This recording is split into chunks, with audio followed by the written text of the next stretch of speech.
Hi guys, welcome to the channel dare to fit. आज की video में आपसे बात करूंगा मैं 10 सेफ्टी टिप्स के बारे में। तो ये टिप्स वो हैं जो हर इंसान जो कि एक्सरसाइज करता है उसके लिए बहुत ज़्यादा यूज़फुल और बेनिफिशियल होने वाली हैं। तो इस वीडियो को आप एंड तक देखिएगा, आपको बहुत बेनिफिट होगा। तो पहली टिप है, get your body ready to exercise. आपको वार्म अप करना बहुत ज़रूरी है। 5 से 10 मिनट वार्म अप करिए। उससे क्या होगा, आपकी बॉडी रेडी हो जाती है एक्सरसाइज का लोड लेने के लिए। आपको 15 मिनट या आधा घंटा मैं वार्म अप करने के लिए नहीं बोल रहा हूँ, 5 to 10 मिनट्स का warm up more than sufficient है। ठीक है। सेकेंड पॉइंट, कभी भी अगर आप बीमार हैं या अगर आप थके हुए हैं, बहुत ज़्यादा टायर्ड फील कर रहे हैं, उस टाइम पे आपको एक्सरसाइज नहीं करनी। क्योंकि अगर आप उस टाइम पे एक्सरसाइज करोगे तो बॉडी को आप और ज़्यादा वल्नरेबल कर रहे हो इंजरीज़ के लिए और किसी भी टाइप के पैथोजन के अटैक के लिए।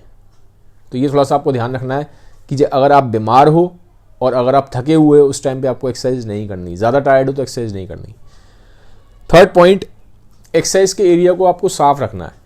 जैसे मैंने कई बार देखा है, लोग जिम में एक्सरसाइज करते हैं तो आसपास इतने सारे डंबल पड़े होते हैं, उनके बहुत सारे डंबल्स आसपास पड़े रहते हैं और वो करते रहते हैं, तो वहाँ पे इंजरी होने के चांसेस बढ़ जाते हैं।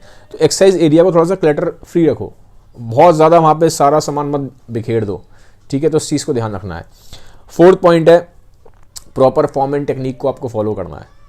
अब जैसे मोस्टली मेल्स में क्या रहता है, मेल्स को हमेशा ये रहता है कि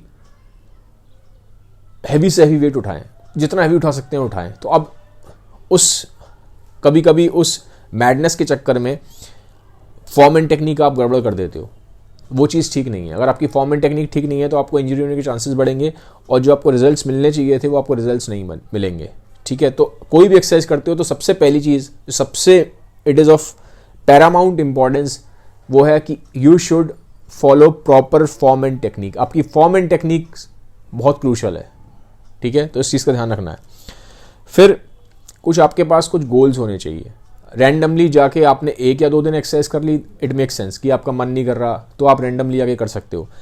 बट लॉन्ग टर्म के लिए आपके पास एक गोल होना चाहिए कि मेरे को इतने वेट्स उठाने हैं, या लॉन्ग टर्म में जाके मुझे इतना रनिंग करना है इतने टाइम पीरियड में, या लॉन्ग टर्म में जाके मुझे ऐसी फिजिक बनानी है। You should have some kind of goal, क्योंकि गोल आपको मोटिवेट रखते हैं और आप ये ट्रैक भी कर पाते हो कि आप कुछ इंप्रूवमेंट कर भी रहे हो कि नहीं कर रहे हो। तो सेट सम गोल्स। ठीक है।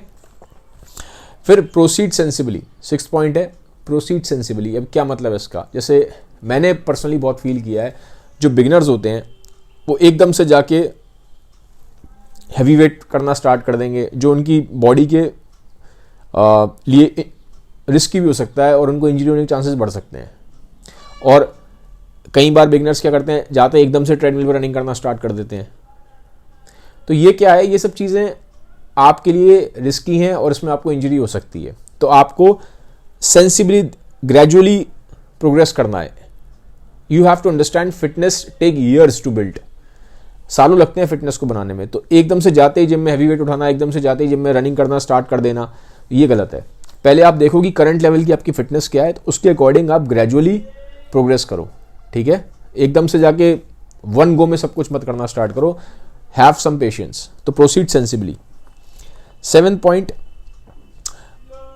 आपको ब्रीथिंग कभी भी अपनी रोकनी नहीं है एक्सरसाइज के टाइम पे। Use your lungs. आपने कितने सारे वीडियोस देखे हैं जहां पे लोग, मैंने देखा है कि अपनी सांस रोक के बहुत हैवी वेट उठाते हैं और फिर वो फेंट हो जाते हैं, या फिर उनको एकदम से डिजीनेस आती है, चक्कर आते हैं, चक्कर खा के गिर जाते हैं। तो बहुत केसेस में इसमें ये होता है कि वो लोग सांस रोक लेते हैं। तो आपको अपनी जो ब्रीथिंग है उसको रोकना नहीं है। ब्रीथिंग रोकने से क्या होता है, आपके जो इनर रिब केज है उस पर प्रेशर बढ़ता है। तो उस केस में आपका जो ब्लड फ्लो है, जो हार्ट की तरफ आ रहा है वापस, उसमें ड्रॉप आ सकता है ब्लड फ्लो में, और आपका जो बॉडी की तरफ जो ब्लड फ्लो जा रहा है उसमें भी कमी आ सकती है। तो वो दोनों ही चीज़ें आपके लिए रिस्की हो सकती हैं। तो कभी भी आपको सांस नहीं रोकनी है, आपको प्रॉपर ब्रीथिंग करते हुए ही एक्सरसाइज करनी है। ठीक है, तो use your lungs, never hold your breath while exercising. ठीक है।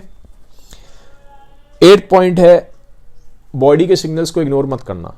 किन सिग्नल्स की बात कर रहा हूं मैं, अगर आपको बॉडी में एक्सरसाइज करते टाइम बहुत ज़्यादा शार्प पेन हो रहा है, ठीक है, या अगर आपको डिजीनेस हो रही है, चक्कर आ रहे हैं, या अगर आपको वॉमिट टाइप की फीलिंग आ रही है, बहुत ज़्यादा एक्सट्रीम वीकनेस लग रही है, ठीक है, तो ये सिग्नल्स क्या है, ये रेड अलर्ट है। तो इन सिग्नल्स का ध्यान रखना। आपको एक्सरसाइज इमीडिएटली बंद करनी चाहिए और जो अंडरलाइंग कॉज है उसको ट्रीट करना चाहिए। तो वो उस टाइम पे आप अपना स्पार्टन माइंडसेट लेके मत जाना कि नो गेन नो पेन वाला, ठीक है, नो पेन नो गेन, ये माइंडसेट मत रखना। अगर आपको बॉडी में ये 3 सिग्नल्स मैं बता रहा हूँ, कहीं पे भी शार्प पेन है, चक्कर आ रहे हैं, डिजीनेस हो रहा है, वॉमिट या नौसिया टाइप की फीलिंग आ रही है, तो इट्स अ रेड सिग्नल कि वहाँ पे आपको एक्सरसाइज बंद करनी है, बॉडी के सिग्नल्स को समझना है और अंडरलाइंग कॉज को ट्रीट करना है, ठीक है। 9 पॉइंट बहुत ही कॉमन है, मैंने देखा है, डोंट ड्रॉप द वेट्स, ठीक है। जैसे कि क्या होता है, जैसे लोग एक्सरसाइज करते हैं, जैसे ओवरहेड प्रेस की बात करूँ तो ऊपर ले गए फिर एकदम से छोड़ देते हैं वेट को, मतलब कहीं एग्जांपल दिया मैंने, तो वेट को ऊपर ले गए आप या किसी भी एक्सरसाइज में आप वेट लिफ्ट कर रहे हो और एकदम से ड्रॉप करते हो, तो एकदम से ड्रॉप नहीं करना। एकदम से ड्रॉप करोगे तो आपके बोन्स पे, जॉइंट्स पे प्रेशर पड़ सकता है और वहाँ पे इंजरी हो सकती है। तो वेट्स आपको एकदम से ड्रॉप नहीं करने, ठीक है। आपको स्पीड को कंट्रोल करना है कि किस स्पीड से आपका वेट ऊपर जा रहा है और किस स्पीड से आपका वेट नीचे आ रहा है, उसकी एक प्रॉपर स्पीड है, ठीक है। जल्दबाजी नहीं करनी, ड्रॉप नहीं करना, फेंकने नहीं है वेट्स। आप अपनी बॉडी के साथ कोई ऐसी जंग लड़ने नहीं आए हो। फिर फाइनली मैं बोलूँगा कि जो फर्स्ट एड के लिए आप हमेशा तैयार रहिए। मतलब जैसे आपका जो जिम है वहाँ पे एक फर्स्ट एड का बॉक्स होना चाहिए। अगर आपके जिम में फर्स्ट एड का बॉक्स नहीं है तो आप जिम के मैनेजमेंट से बात करके वहाँ फर्स्ट एड का बॉक्स वहाँ पे आप उसको इंस्टॉल करवा सकते हो, because that is something very crucial. क्योंकि नहीं पता आपको कभी भी एक्सरसाइज के टाइम पे कोई भी एक अनफॉर्चुनेट इवेंट हो सकता है, तो इस चीज़ का ध्यान रखना ज़रूरी है। और अगर आप डायबिटिक हो तो कोशिश करना कि डायबिटीज़ के टाइम एक्सरसाइज के टाइम पे if you are diabetic type 1 type 2 तो आपके पास ग्लूकोज की टैबलेट्स होनी चाहिए। क्योंकि डायबिटिक्स में क्या होता है कि एक्सरसाइज करते time blood glucose level drop हो जाता है, तो वो रिस्की हो सकता है। तो इसलिए आप अपने पास हमेशा ग्लूकोज की टैबलेट्स को रखिएगा if you are a diabetic. तो गाइस ये थी मैंने आपको 10 सेफ्टी टिप्स बताई हैं और आई होप आप अगर इनको इम्प्लीमेंट करेंगे तो आपको बहुत सारे बेनिफिट्स मिलेंगे। वीडियो अगर आपको अच्छा लगा तो सबके साथ शेयर जरूर करिएगा, इस चैनल को सब्सक्राइब करिए। Have a nice day guys, bye bye, take care.